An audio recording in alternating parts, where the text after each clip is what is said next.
E aí, gente, beleza?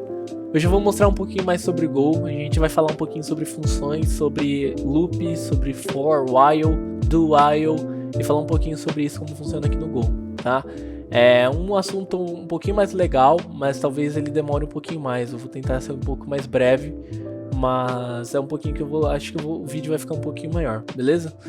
Mas seguindo aqui a pauta, a gente vou falar um pouquinho sobre o for, while, do while. Vou falar, tipo, não existe while, do while, mas tem uma forma de adaptar, e essa é a questão aqui do Go. Eu vou mostrar como funciona. For com range, vou mostrar e falar sobre um pouquinho sobre funções pra gente finalizar aqui a parte de fundamentos, tá? Então vai ter aqui passando funções por parâmetro, recebendo como retorno, funções anônimas e recebendo N parâmetros numa função, tá? Então aqui primeiro o for. Como que funciona aqui o for? Como que funcionaria aqui o while? Só mostrando aqui rapidinho, aqui vai ser a parte de fundamentos 3, então aqui já tô na pasta fundamentos 3, tá? Tá lá no GitHub o código. Então, vamos lá. Aqui, como que funciona? O for, ele tem várias formas aqui de você aplicar o for aqui dentro do Go, tá? Mas geralmente você aplica, obviamente, o for, a condição, o loop e qual é a variável que você vai iterar. Aí, então você tem várias formas de fazer. Então, por exemplo, como a gente está no tópico de while, vou começar primeiro explicando o primeiro for e eu explico como seria o while aqui, tá? Um for comum aqui seria i, dois pontos igual eu expliquei lá na instância de variáveis, 5, por exemplo, tá? Ou então vou começar com 0 para ficar mais fácil. I menor que 5 e mais. Seria isso. A única diferença das outras linguagens é a forma de instanciar e que não tem parênteses, tá? Aí aqui eu posso dar um fmt.println no i. Aqui printou. Eu vou abrir aqui o terminal. Se eu rodar esse código, ó, go runmain.go, aí printou aqui, ó, 0, 1, 2, 3, 4, porque eu coloquei menor que 5, não menor igual. Então é igual às outras linguagens, tá? É normal aqui a parte do for. Mas beleza, se eu digitar aqui, por exemplo, while, a gente não tem o while aqui dentro, ó, não existe. Ele nem fica pintado ali, tá vendo? Então como que eu faria um while aqui? Um while aqui seria basicamente assim, ó, while, por exemplo, sei lá, vou colocar aqui while variable, vou instanciar aqui uma variável, ó, um teste que recebe false, tá? Aí eu vou colocar aqui while teste igual a false. Eu vou executar i. Aí depois eu vou, por exemplo, vou deixar ele rodando aqui para vocês verem. Opa. Valor falso. Ou seja, ele vai executar enquanto tiver false. Aqui ele vai ficar infinito porque eu não coloquei um stop ali nele, algum jeito para ele parar. Então se eu rodo aqui a main.go, aqui ele vai até travar o terminal, mas quando eu der Ctrl C, olha lá, o valor falso um monte de vezes, tá vendo? Porque ele não tem um jeito de parar. Mas, por exemplo, se eu quiser colocar um jeito para fazer ele parar aqui, eu vou colocar aqui teste é igual a 0, por exemplo. Aí eu vou falar, enquanto o teste for menor igual a 10, por exemplo, eu vou printar valor e vou colocar um i aqui, tá? Não, i não, teste. Aí aqui embaixo eu vou e incremento ele, né? Senão ele nunca vai sair daqui. Aí eu coloco teste mais. Teste mais, se não me engano. Isso. Eu sempre confundo esses dois. Tá. Go runmain.go. Olha lá, o valor 1, 2, 3, 4, 5, 6, 7, 8, 9, 10. Ele saiu do while. Então o while você consegue fazer do mesmo jeito com o for. Tá? Que ele basicamente ele só tirou o while e aplicou aqui dentro do for para ficar mais simples, tá? Então é isso. Aqui a parte do while é a mesma coisa. Você só vai trocar de while para for. Então mantém a mesma sintaxe, tá? Como seria aqui um do while? Como que eu faria aqui um do while aqui no Golang, tá? Já que tá tudo dentro do for, não muda muito, tá? Aqui a gente, por exemplo, eu posso fazer o seguinte. Eu posso instanciar, vou fazer assim, ó, for x igual a true, tá? Vou colocar assim, não, vou colocar ok, a true. Aí vou colocar ok, certo? E vou colocar ok igual n, vou colocar assim n expression, por exemplo. Vou colocar aqui qualquer expressão, tá? Aí aqui em cima eu vou colocar aqui n expression, ele é igual a false, tá? Então, o que acontece? Eu vou fazer desse jeito, aqui na verdade é um... Tirar o mouse da frente, é um só. Então aqui que ele tá falando, eu vou instanciar o valor ok, opa, aqui, ó, ok. Eu vou instanciar essa variável ok com valor de true, tá? E vou falar o seguinte, enquanto ok for igual a expression, você executa isso daqui. Só que ok, ele é true. E an expression é false, ou seja, ele não entraria. Mas como é do while, ele executa uma vez, depois ele vê se a condição é verdadeira, certo? Geralmente é assim, ó. Nas outras linguagens você faria assim, do while, aqui por exemplo. E aqui a condição, ou seja, ele iria executar uma vez, para depois ele fazer a condição. Se a condição fosse verdadeira, ele faria de novo e assim por diante. Ou seja, mesmo a condição sendo falsa, ele executa uma vez, tá? Então aqui no Go é basicamente isso. An expression é false, ele vai falar assim, se ou enquanto ok for igual a an expression, você executa. Mas eles não são iguais, então aqui eu vou dar um fmt.print ln. Eu vou colocar aqui valor, sei lá, passou aqui, vamos supor assim, só para vocês entenderem. Passou aqui. Se eu executo esse cara, eu dou aqui um gorun.go, olha lá, ó, passou aqui. Só que an expression é false e ok é true. Ou seja, ele executou uma vez, depois quando ele foi validar de novo, ele viu que ok não é igual a an expression, então ele não executou de novo. Então esse seria o do while, tá? Aqui você coloca a variável, então você instancia a variável que seria a parada, que seria o que você iria validar, tá? E aí você coloca ok para ele poder começar o loop e ok igual a an expression. Então aqui você coloca a condição. Então ele vai executar uma vez, independente do que aconteça, e na segunda ele vai validar se é verdadeiro ou não essa condição. Então esse seria o do while, tá? Basicamente isso que muda aqui no Go, que você não coloca do while, que é um for, você coloca a expressão e ele vai executar independente do que aconteça na primeira execução, tá? For com range. Como que acontece aqui o for com range? Geralmente você faz um map ou um range nas outras linguagens e aqui não muda muito, tá? Aqui eu vou colocar, por exemplo, um teste, ele é igual a 10, por exemplo. Aí eu vou falar assim, for, o que é o for com range? Ele faz? Ele te fornece duas variáveis, um índice na esquerda, então ele vai fornecer duas variáveis, o índice e a variável em si, o valor em si. Então ele disponibiliza duas variáveis que é o retorno múltiplo, que eu vou ensinar aqui também, que eu até esqueci de colocar no tópico. Aí eu não estou ligando para o index, mas eu vou colocar aqui i, vírgula, value, por exemplo, vou colocar aqui é o valor, aí eu escrevo range test. Ou seja, ele vai dar um range, aqui ele não está falando que pode iterar teste. Eu vou colocar aqui, por exemplo, sei lá, vou colocar aqui um array de string, tá? Porque ele não pode iterar por inteiro. Aí eu vou colocar aqui teste,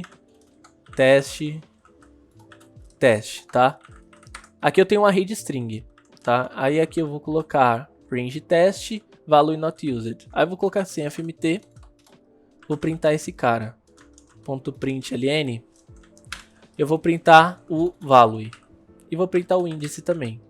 Se eu rodar esse cara, gorun.go, ele printou aqui, ó, teste 0, teste 1, teste 2. Por quê? O índice 0, índice 2, índice 0, índice 1, índice 2, tá? Isso aqui eu vou até mudar aqui o valor para ver se printou certo mesmo. Olha lá, ó, teste 1, teste 2, teste 3. Ou seja, ele disponibiliza o índice e ele disponibiliza o valor, né? Porque geralmente quando você faz um map, por exemplo, no JavaScript, você geralmente só pega o valor. Aí geralmente você tem que fazer o for se você quiser fazer o i, se você quiser pegar o valor de i. Aqui ele te fornece os dois se você fizer com range. Então tanto faz se fazer um for lá, i igual a 0, não sei o que, menor que não sei o que, dá na mesma do que você fazer desse jeito, tá? Porque você vai ter tanto o valor quanto o índice, beleza? Ah, mas eu não tô ligando pro índice, eu não quero ficar instanciando aqui o índice, eu quero só o valor. Você pode fazer isso daqui, ó. Você pode vir aqui no i e você coloca underline. O underline, ele basicamente ignora o valor de um dos retornos que vai vir. Ou seja, se eu quiser ignorar também o valor aqui, não tem problema. Você coloca underline. Ou seja, ele vai ignorar, você não vai ter essa variável. Mas você não pode deixar de instanciar, porque o método tá te retornando isso. Ele vai falar que você não tá recebendo os valores. Mas se você tá recebendo, sei lá, 5 variáveis, mas você só precisa de uma, Nas outras 4 você coloca underline, porque ele ignora a atribuição daquela variável, beleza? Então aqui, como eu quero value, eu vou colocar aqui value, e aí ele tá aqui dando a mesma, ó. Se eu ir lá no terminal, gorumbem.go, ó, teste 1, teste 2, teste 3, ele não printou um índice dessa vez, tá bom? É basicamente isso. Então, finalizada aqui a parte de for, é bem simples, acho que é bem legal aqui a parte do for. Agora vamos para funções. Aqui em funções eu só vou explicar um pouquinho de retorno nomeado e retorno múltiplo. O que significa isso daqui? Aqui no Go, a gente pode, na verdade vocês vão ver muito isso no Go, que é você retornar várias coisas por parâmetro, várias variáveis por parâmetro. Então aqui eu posso ter teste, uma função teste, que eu posso retornar aqui, você coloca entre parênteses, tá? Quando você vai retornar mais de uma coisa, e você coloca aqui error, por exemplo, eu quero retornar um erro, então eu quero retornar uma string e um inteiro, tá vendo? Eu quero retornar uma string e um inteiro. Para eu retornar uma string e um inteiro, eu vou ter que fazer assim, ó, return, por exemplo, aí eu coloco aqui teste, 2 ou 3 aqui, por exemplo. Ou seja, eu estou retornando mais de uma coisa. Ao invés de eu ter que criar um objeto e colocar os valores dentro e retornar esse objeto, eu posso retornar essas coisas que estão dentro de um jeito mais simples. Vocês vão ver uma sintaxe muito assim, ó, muito mesmo assim. Do seguinte, você retornar um valor qualquer e aqui na segunda variável você retornar um error. Por quê? Se eu te passo uma função, eu crio uma biblioteca e eu quero saber se ela deu erro ou não na execução, eu retorno um segundo parâmetro falando que deu erro. Se esse parâmetro for nulo, no caso nil, ou seja, se meu erro for nulo é porque não deu problema, então minha primeira variável vai ter um valor. Se não, meu valor error vai ter alguma coisa e você vai lá e atribui e fala assim, tá, isso aqui deu erro.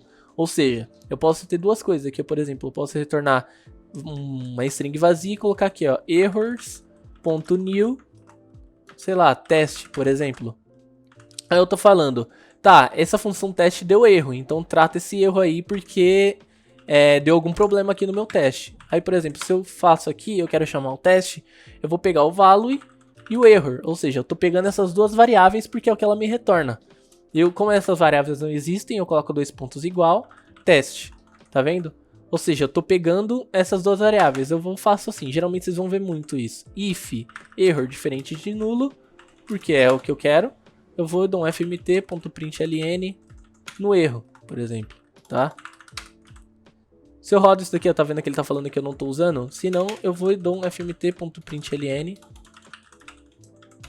no value, ou seja, ou então eu poderia colocar um underline aqui, por exemplo, igual eu falei, tá? Se eu rodo esse comando aqui, gorumbem.go, ah lá, ele printou teste porque ele deu erro, tá vendo? Ele printou teste aqui porque ele deu erro, que foi o que eu coloquei aqui dentro. Mas se eu retorno aqui, por exemplo, um nulo aqui, então vem aqui, ó, ao invés de eu retornar um erro, fala assim, minha função não deu erro, então eu tô te retornando um valor real. Então eu vou printar aqui teste, tá vendo? Se eu rodo esse comando de novo, gorumbem.go, agora ele printou teste porque é o que veio nessa variável, já que nulo é o que veio nesse erro. Agora, por exemplo, eu estou executando essa função, isso não é recomendado, tá? Mas eu estou executando essa função e eu não estou ligando se deu erro ou não, eu só quero que execute e é isso. Eu venho aqui e coloco underline, igual eu falei, tá vendo? Aí aqui, no caso, como essa variável em tese não existe, eu não preciso mais da validação e do print dela, beleza? É isso, quando você quer retornar várias coisas é isso. Agora, por exemplo, eu não quero instanciar essas variáveis teste nem nada, eu quero que já tenha um nome definido para o retorno. Então eu coloco aqui, sei lá, retorno string, que no caso é o nome da minha variável, e aqui eu quero retorno erro. Ao invés de eu retornar desse jeito, eu posso fazer assim, ó. Por exemplo, que é o que a gente chama de retorno nomeado. Aqui eu coloco retorno string, retorno erro recebe nulo. Aqui não vai ter os 2 pontos porque ela já está instanciada, ela já existe. E aqui eu coloco retorno string recebe teste. E aí aqui eu não preciso nem dar retorno nas variáveis, só dou um return. Por quê? A variável o método já sabe que o que você vai retornar é essas duas coisas. E já estão instanciados, então não preciso de eu colocar um nome de novo. Porque já existe. Então aqui eu só dou um return, tá vendo? Eu dou um return nesse cara e aqui vai dar o mesmo resultado.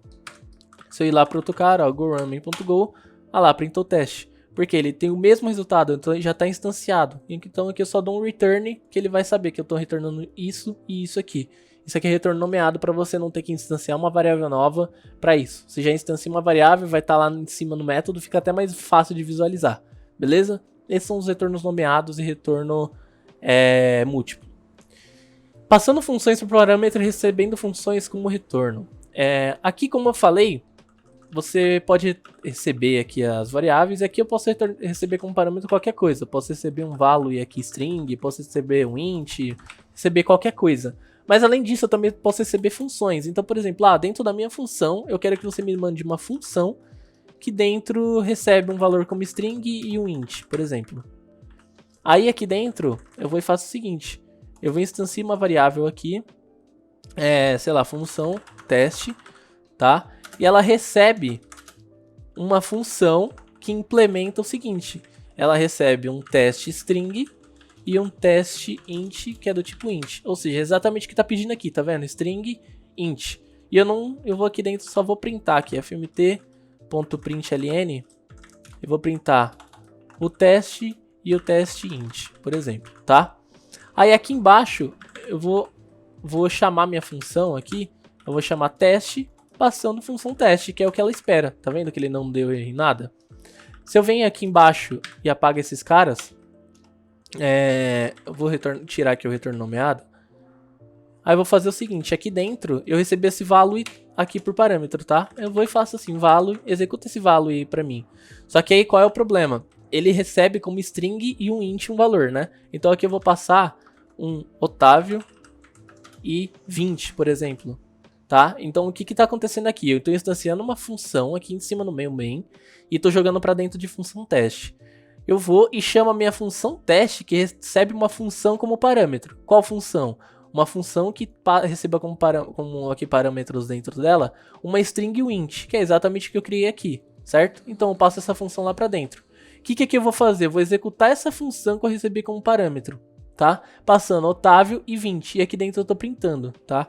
Então se eu executo esse cara, go run main.go, tá vendo que ele printou Otávio 20, que foi exatamente o que eu passei aqui, tá vendo? Ou seja, eu tô recebendo uma função como parâmetro, mandando executar, e quando eu mando executar, ela tá executando lá do outro lado, que foi onde ela foi instanciada, beleza? É basicamente isso.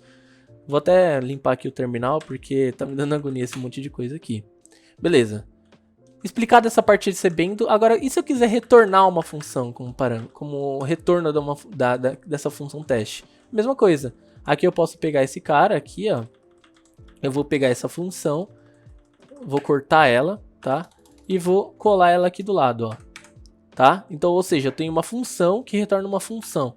Aqui eu vou e faço a mesma coisa, então eu vou criar aqui uma função teste, que recebe como parâmetro, ou que recebe uma função que implementa, por exemplo, valor string, que é uma string, e valor int, que é um inteiro. Implementando isso, eu vou dar um fmt.println também aqui embaixo, tá? E eu coloco valor string e valor int, tá? Se eu vou e dou um return função teste. Beleza, aí aqui em cima eu faço o seguinte, eu vou tirar essas três linhas aqui e vou receber aqui a função como parâmetro, né? Então função recebe teste e aqui eu vou e função executa a função aí pra mim, tá? Então é basicamente isso. Ou seja, aquele na verdade ele pede aqui, ó, o valor string e valor int, tá? Então aqui eu vou e passo aqui, sei lá, Otávio de novo, fazer igual antes e 20, tá? Se eu executo esse cara, então se eu venho aqui go run main.go, deu na mesma, Otávio 20, ou seja, eu retornei uma função como parâmetro, nas quais ela recebe como parâmetro uma string e um inteiro, tá? Então eu posso tanto receber como parâmetro, quanto retornar numa função aquele cara, numa função retorna uma função que recebe como parâmetro, entendeu? Basicamente isso. Ou seja, eu posso, é muito maleável aqui, basicamente no JavaScript você consegue fazer muito isso, de ficar passando função, recebendo função e assim por diante, beleza? Funções anônimas.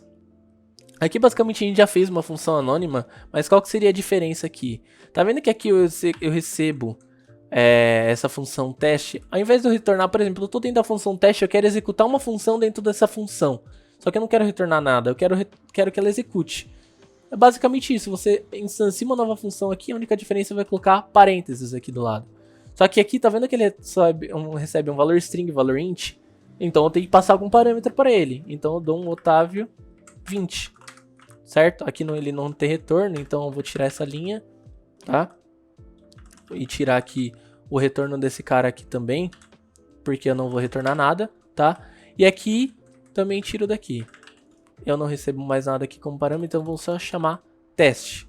Opa, teste, e vou tirar esses parâmetros. Beleza, se eu executo isso daqui, go_runmain.go, Otávio 20. Por quê? Dentro da minha função teste, eu instancio uma outra função que ela executa dentro de teste. Ou seja, uma função anônima, só aquele teste consegue instanciar ela, porque ela só existe ali dentro daquele escopo, tá? Eu não estou retornando, eu não estou recebendo como parâmetro.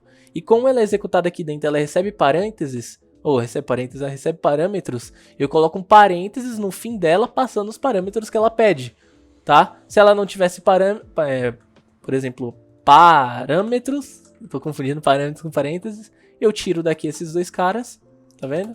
E tiro daqui o que ele pede como parâmetro, tá? Ou então, se eu quisesse atribuir essa função dentro de alguma coisa, eu coloco o teste e tiro daqui. Ou seja, eu estou jogando dentro desse teste uma função, a execução de uma função. Aí aqui eu só daria um teste que daria na mesma, tá vendo? Ao invés de você ter que fazer isso, você só coloca aqui os parênteses, tira isso daqui e tira isso daqui. Fica até mais simples o código, tá bom? Isso é função anônima. Basicamente você instancia a função do jeito que a gente estava instanciando e você já manda executar logo em seguida. Ao invés de eu ter que jogar dentro de uma variável e executar essa variável, beleza? Por último, se eu não me engano é o último agora, é recebendo n parâmetros numa função. Como que funciona isso? Aqui, vamos supor que eu quero receber vários ints aqui dentro. Eu quero receber várias funções aqui dentro, por exemplo. Vou só tirar essa linha aqui.